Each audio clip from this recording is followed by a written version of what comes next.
I created this word problem involving bees living in a tree. I've color-coded each of the sentences to match up with the math equations and to sort of explain how the children should be thinking about how to solve this problem. The first sentence is, there are 4 beehives in a tree, each with 6 bees. And the corresponding number sentence is 4 times 6 equaling 24 bees. The labels are very important here. The next section of the problem reads, one of the beehives is knocked out of the tree and the bees have to live together in the remaining 3 hives.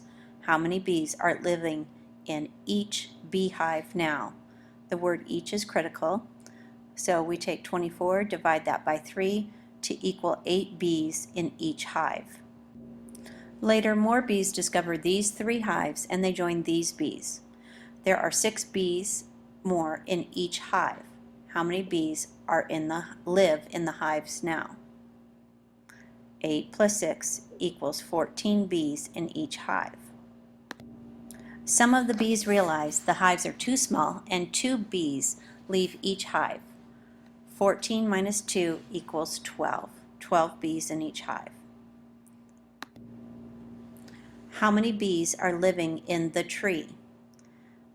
The solution here moves from just looking at one individual beehive to looking at all 3 beehives again. So it's 12 plus 12 plus 12 equals 36 bees living in the tree. The labels are important, otherwise some of the students may answer that there are only 12 bees as the final solution to the answer.